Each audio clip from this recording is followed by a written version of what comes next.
ఉద్యమకారుడు బీసీ బిడ్డ దాసో శ్రవణ్కే ఎమ్మెల్సీ పదవి.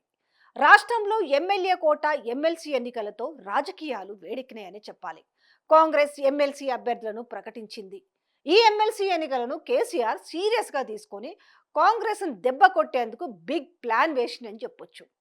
ఎమ్మెల్సీగా గులాబీ పార్టీ దాసో శ్రవణ్ ఎంపిక చేయడం కాంగ్రెస్ కు పెద్ద షాక్ అనే చెప్పాలి.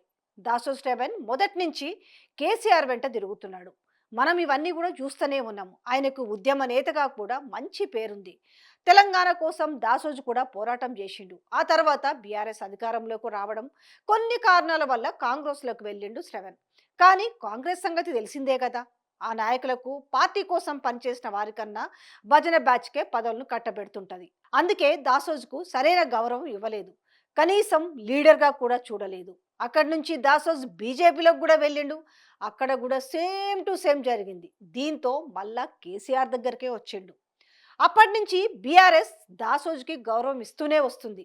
బీఆర్ఎస్ అధికారంలోకి ఉన్న సమయంలో శ్రవణ్కు ఎమ్మెల్సీ ఇవ్వాలనుకుంది. అందుకు సంబంధించిన ఫైల్ను కూడా అప్పటి గవర్నర్ తమిళిసై దగ్గరికి పంపించారు. కానీ ఆమె నాంచుతూ వచ్చింది. కొద్ది రోజులు అయినాక ఎన్నికలు మళ్ళీ రావడం, ప్రభుత్వం మారడం, ఇవన్నీ కూడా దాసోజుకు ఎమ్మెల్సీ పదవి మిస్ అయింది. అయినా కూడా కేసీఆర్ గుర్తుపెట్టుకొని ఈసారి అవకాశం ఇచ్చిండు. కాంగ్రెస్ ప్రభుత్వ తప్పులను బయటపెట్టడంలో శ్రవణ్ ముందు వరుసలో ఉంటాడు.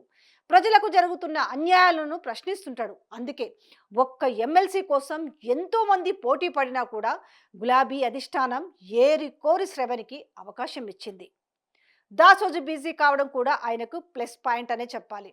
కాంగ్రెస్ సర్కార్ తమ పథకాల అమలు, పాలనపై వస్తున్న వ్యతిరేకతను తప్పించుకునేందుకు బీసీ నినాదాన్ని తెరపైకి తెచ్చింది. ఈ క్రమంలో ప్రభుత్వానికి చెక్ పెట్టేందుకు కేసీఆర్ దాసోజును తీసుకొచ్చిండు. ఉద్యమాల మూలాలతో పాటు రాష్ట్ర డెవలప్మెంట్పై శ్రవణ్కి పూర్తి పట్టుంది. పార్టీ పరంగా చూసుకున్నా, రాజకీయంగా చూసుకున్నా కూడా శ్రవణ్ ఎమ్మెల్సీకి బెటర్ ఆప్షన్ అని అనిపిస్తుంది. ఇప్పటికే చాలాసార్లు ప్రభుత్వ వైఫల్యాలను ప్రజల ముందుకు తెచ్చిండు. రేపు అద్దంకి, తీన్మార్మలన లాంటి వాళ్ళను శాసన మండలిలో ముప్పు తిప్పలు పెట్టి 3 చెరువుల నీళ్లు తాగించాలన్నది శ్రవణ్తోనే సాధ్యమవుతుందనే చెప్పాలి. ఈ ఎమ్మెల్సీ ఎంపికతో బీఆర్ఎస్ కూడా బీసీలకు వ్యతిరేకం కాదని తేలిపోయింది. సంవత్సరానికే కాంగ్రెస్ పని అయిపోయింది. ఇప్పుడు బీఆర్ఎస్ టైం నడుస్తుంది. దాసో శ్రవణ్ నామినేషన్ దాఖలు చేసే సమయంలో కూడా ఆయన వెంట బీఆర్ఎస్ వర్కింగ్ ప్రెసిడెంట్ కేటీఆర్, మాజీ మంత్రి హరీష్ రావు, ఇతర బీఆర్ఎస్ నేతలు ఉన్నారు. బీఆర్ఎస్ అంటే మాటల వరకే కాదు, చేతలు కూడా చాలా షార్ప్గా ఉంటాయని ఈ విధంగా సమయం వచ్చిన ప్రతిసారి నిరూపించుకుంటూనే ఉంది.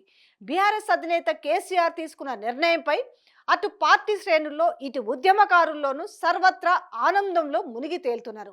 తెలంగాణ రాష్ట్ర సాధన ఉద్యమంలో, తెలంగాణ భావజాల వ్యాప్తిలో ముందు నుంచి బలమైన గొంతును వినిపించిన నాయకుడిగా దాసో శ్రవణ్ ఎమ్మెల్సీగా మరింత గట్టిగా మండల్లో తమ గొంతును గట్టిగా వినిపించబోతున్నాడు.